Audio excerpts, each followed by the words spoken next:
Good morning बच्चों, मैं हूं सर्विस कुमार शर्मा। आप मुझे जानते हैं और मैं भी आपको जानता हूं। पिछले 2 वीडियो में हम न्यूक्लियस के बारे में स्टडी कर रहे थे। न्यूक्लियस का एक बहुत इम्पॉर्टेंट पैरामीटर है जिसको आज हम डिस्कस करने वाले हैं, वो है न्यूक्लियर डेंसिटी। क्या है? Nuclear density. न्यूक्लियर डेंसिटी, ठीक है। डेंसिटी तो आप जानते हैं, डेंसिटी का मतलब क्या होता है?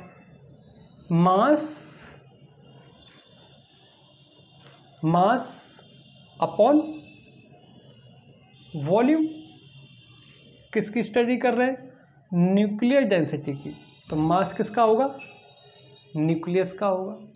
वॉल्यूम भी न्यूक्लियस का होगा। अब जरा ये देखो, न्यूक्लियस के मास का मतलब क्या है? न्यूक्लियस के मास का मतलब हुआ न्यूक्लियस को बनाने वाले, यानी न्यूक्लियॉन्स। न्यूक्लियॉन्स कौन से होते हैं? प्रोटॉन और न्यूट्रॉन्स। जो प्रोटॉन, सारे प्रोटॉन्स का मास और न्यूट्रॉन्स के मास को जोड़ के जो मास आएगा वो न्यूक्लियस का मास होगा, है ना। न्यूक्लियस का मास होगा। मैंने लास्ट पीरियड में आपको ये बताया था, लास्ट क्लास में आपको ये बताया था कि मास ऑफ न्यूट्रॉन और mass of proton approximately same है, ऑलमोस्ट सेम है, उनमें कोई ज़्यादा फर्क नहीं है। तो अगर हम इस मास को देखें, एवरेज मास, ये किसका एवरेज मास है? Average mass of neutron and proton. Total number of neutrons plus proton क्या क्या बोला जाता है? Atomic mass number, M, right. Volume. Nucleus की शेप को हमने क्या कंसीडर किया है? बताओ। न्यूक्लियस की शेप को कंसीडर किया था स्फेरिकल। तो स्फेयर का वॉल्यूम आएगा। स्फेयर का वॉल्यूम क्या होता है? 4/3 पाई आर की। ये क्या हो गई? रेडियस। बताइए।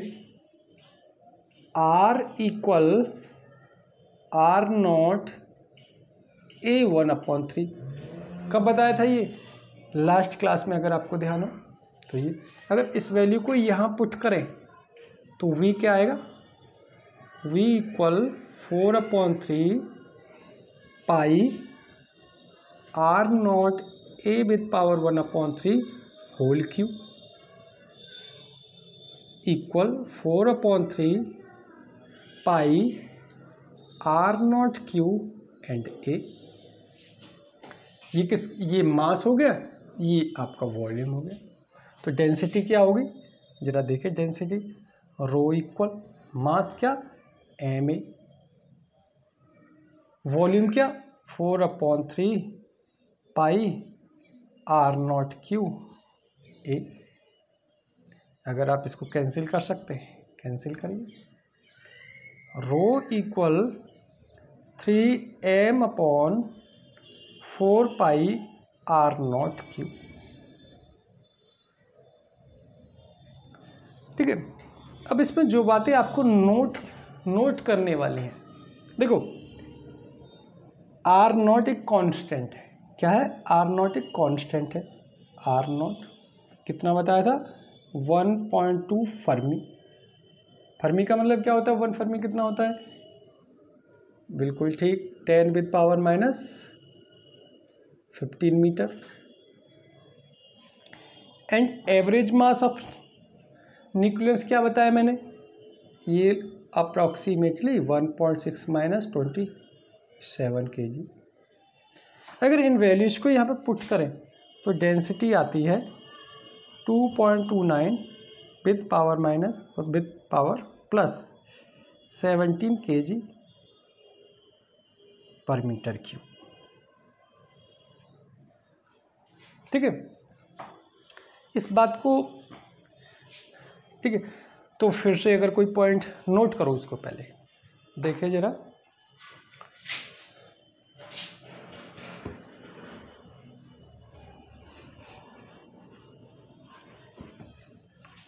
अब डेंसिटी कितनी आई, डेंसिटी आई आपकी 2 मैं पहले ये लिख देता हूँ 3m/4πr0 जो कि कांस्टेंट है,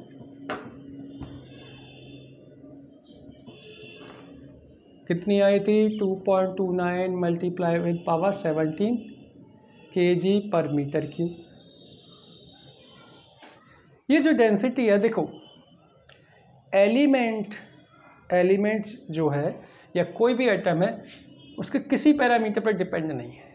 देखो R0 भी कांस्टेंट है भाई, नाइट्रोजन के लिए हो, चाहे हीलियम के लिए हो, चाहे सोडियम के लिए हो, चाहे क्लोरीन के लिए हो, चाहे ट्रांसयूरेनिक मटेरियल्स के लिए हो, एलिमेंट्स के लिए हो, या लाइटर न्यूक्लियस के लिए हो, R0 की वैल्यू तो फिक्स ही रहेगी ना, और मास ऑफ न्यूक्लियस भी फिक्स रहेगा।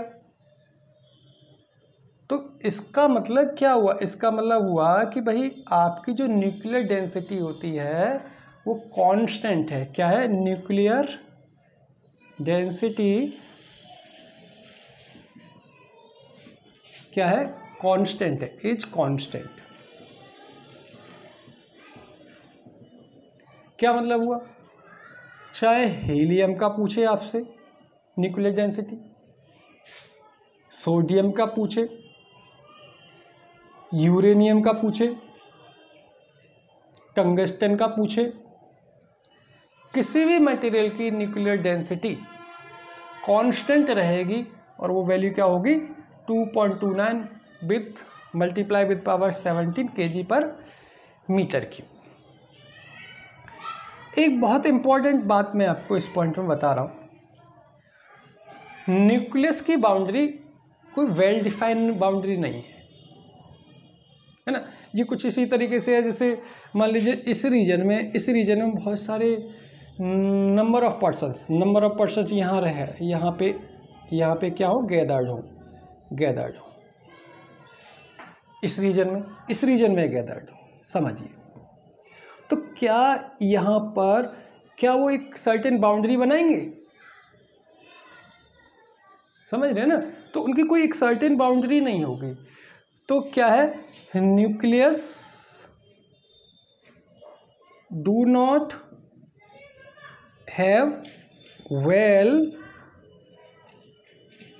Defined boundary. तो भाई तो न्यूक्लियस का जो थर्ड इम्पॉर्टेंट बात है, जहाँ पर जाकर के डेंसिटी, देखिए जो न्यूक्लियर डेंसिटी है, न्यूक्लियर डेंसिटी मैक्सिमम होती है, इज मैक्सिमम एट सेंटर, ठीक है। जहाँ जिस पॉइंट पर जाकर के, इसका मतलब ये न्यूक्लियर डेंसिटी जो है distance from the centre of nucleus increase होने पर डिक्रीज होती जाती है। क्या, distance from the centre of nucleus increase हो रहा है तो डेंसिटी क्या है, डिक्रीज होगी, और फाइनली क्या हो जाती है, 0। तो जिस पॉइंट पर डेंसिटी जो है मैक्सिमम डेंसिटी की हाफ हो जाती है, किसके, मैक्सिमम डेंसिटी की हाफ हो जाती है, और मैक्सिमम डेंसिटी कहाँ पे है, सेंटर ऑफ न्यूक्लियस। तो सेंटर ऑफ न्यूक्लियस पर जो डेंसिटी ऑफ न्यूक्लियस है उसकी हाफ जो डेंसिटी हो जाती है, जिस पॉइंट पर हो जाती है, जिस डिस्टेंस पर हो जाती है from the centre of nucleus, उसी को हम कंसीडर करते हैं न्यूक्लियस की रेडियस। समझ में। तो ये एक बहुत इंपॉर्टेंट पैरामीटर था न्यूक्लियर डेंसिटी, ठीक है। अगर आप न्यूक्लियर डेंसिटी को कंपेयर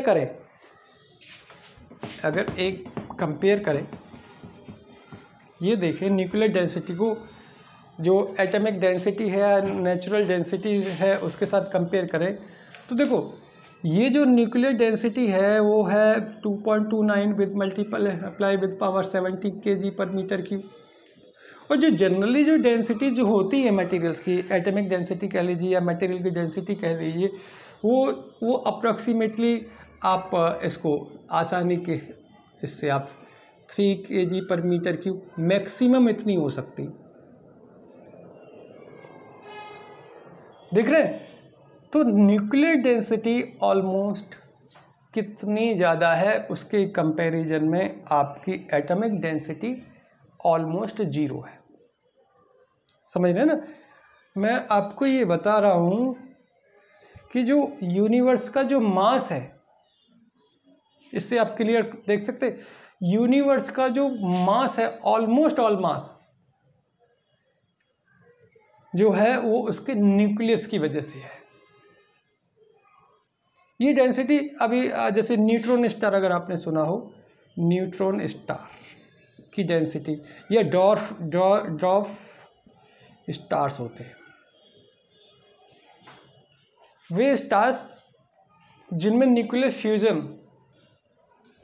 खत्म हो जाता है, यानी कि वो स्टार मर रहे होते हैं, क्या about to die.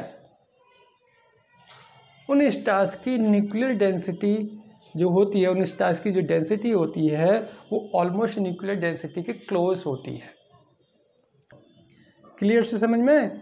Neutron stars वो स्टार बोले जाते हैं जिनकी डेंसिटी जो है न्यूक्लियर डेंसिटी के इक्वल हो जाती है।